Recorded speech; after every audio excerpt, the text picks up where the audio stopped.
அஸ்ஸலாமு அலைக்கும் வரஹ்மத்துல்லாஹி வபரகாத்துஹ். கண்ணிமிக்க அல்லாஹ்வின் நல்லடியார்களே, முஹம்மது ரசூலுல்லாஹ் ஸல்லல்லாஹு அலைஹி வஸல்லம் அவர்களை இழிவுபடுத்த முயலும் 19 கூட்டத்தினர்கள். கண்ணியமானவர்களே, அல்லாஹு சுப்ஹானஹு வ தஆலா தன் திருமறையில் முஹம்மது ரசூலுல்லாஹ் ஸல்லல்லாஹு அலைஹி வஸல்லம் அவர்களின் மரியாதையை குறித்து, அவர்களின் கண்ணியத்தை குறித்து உம்மத்தினர்களாகிய நாம் அவர்களுக்கு எவ்வாறு மரியாதை செய்ய வேண்டும், அவர்களுக்கு எவ்வாறு நாம் கண்ணியம் செய்ய வேண்டும் என்பதாக சூரத்து அஹ்ஸாப் ஆயத்து 6 தெளிவாக கூறுகிறான் இந்த நபி முஹம்மது ரசூலுல்லாஹ் ஸல்லல்லாஹு அலைஹி வஸல்லம் அவர்கள் முஃமின்களுக்கு அவர்களின் உயிர்களை விடவும் மிக மேலானவர்கள். அல்லாஹ்வுடைய வார்த்தையை நல்லா கவனிங்க. அல்லாஹ் என்ன சொல்றான் பாருங்க. இந்த நபி முஹம்மது ரசூலுல்லாஹ் ஸல்லல்லாஹு அலைஹி வஸல்லம் அவர்கள் முஃமின்களுக்கு அவர்களின் உயிர்களை விடவும் மிக மேலானவர்கள் என்பதாக ரசூலுல்லாஹி ஸல்லல்லாஹு அலைஹி வஸல்லம் அவர்களின் மரியாதையை குறித்து, அவர்களின் கண்ணியத்தை குறித்து உம்மத்தினர்களாய நமக்கு அல்லாஹ் தெளிவாக விவரித்து தருகிறான்.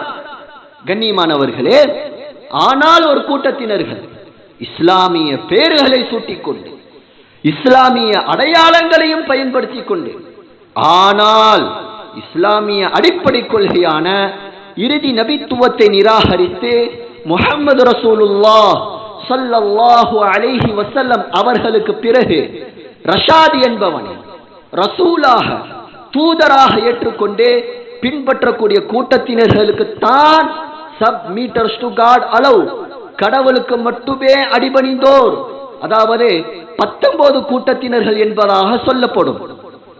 கண்ணியமானவர்களே, இந்த 19 கூட்டத்தினர்கள் எவனை ரசூலாக, தூதராக ஏற்றுக்கொண்டு பின்பற்றிக் கொண்டிருக்கிறார்களோ அந்த ரஷாத் இறுதி ஏற்பாடு என்கிற தன்னுடைய புத்தகத்தில் 482வது பக்கத்தில் இவ்வாறாக கூறுகிறான், முஹம்மதை மரியாதைக்குரிய தூதர் என்பதாக அழைப்பது தவறாகும்.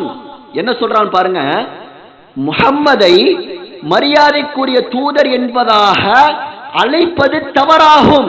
முஹம்மது நபி மரியாதைக்குரியவர் இல்லை என்று சொல்றான். இது மட்டுமா, முஹம்மதை தவறுகளுக்கு அப்பாற்பட்ட தூதர் என்பதாக நினைப்பது தவறாகும். என்ன சொல்றான் பாருங்க, முஹம்மதை தவறுகளுக்கு அப்பாற்பட்ட தூதர் என்பதாக கொண்டாடுவது தவறாகும். முஹம்மது நபி அவர்கள் தவறு செய்தவர்கள் என்பதாக கூறி ரசூலுல்லாஹி ஸல்லல்லாஹு அலைஹி வஸல்லம் அவர்களை கேவலப்படுத்தி, கொச்சைப்படுத்தி பேசுகிறார். கண்ணியமானவர்களே, அல்லாஹு சுப்ஹானஹு வ தஆலாவோ தன் திருமறையில் முஹம்மது நபி அவர்களுக்கு உம்மத்தினர்களாகிய நாம் எவ்வாறு கண்ணியம் செய்ய வேண்டும், அதாவது உங்கள் உயிர்களை விடவும் மேலானவர்களாக அவர்களுக்கு மரியாதை செய்ய வேண்டும், கண்ணியம் செய்ய வேண்டும் என்பதாக தெளிவாக கூறுகிறான். ஆனால் ரஷாது கலீஃபாவோ முஹம்மது நபி மரியாதைக்குரியவர் கிடையாது, அவர் பாவம் செய்யக்கூடியவர், தவறு செய்தவர்கள் என்பதாக கூறுகிறான் என்றால் இது எவ்வளவு பெரிய குஃப்ரியத்தாகும். கண்ணியமானவர்களே, இந்த குஃப்ரியத்தான மதத்தையும் இந்த குஃப்ரியத்தான நபரையும் தான் நம்மில் சிலர் இஸ்லாம் என்பதாக, ரசூல் என்பதாக, தூதர் என்பதாக ஏற்றுக்கொண்டு பின்பற்றிக் கொண்டிருக்கிறார்கள். அல்லாஹு சுப்ஹானஹு வ தஆலா அவர்களுக்கு நேர்வழி காட்டுவானாக. ரஷாத் கலீஃபாவை பற்றி இன்னும் விரிவாக பார்ப்பதற்கு அடுத்த ஒரு தகவலை எதிர்பார்த்து காத்திருப்போம். அஸ்ஸலாமு அலைக்கும் வரஹ்மத்துல்லாஹி வபரகாத்துஹ்.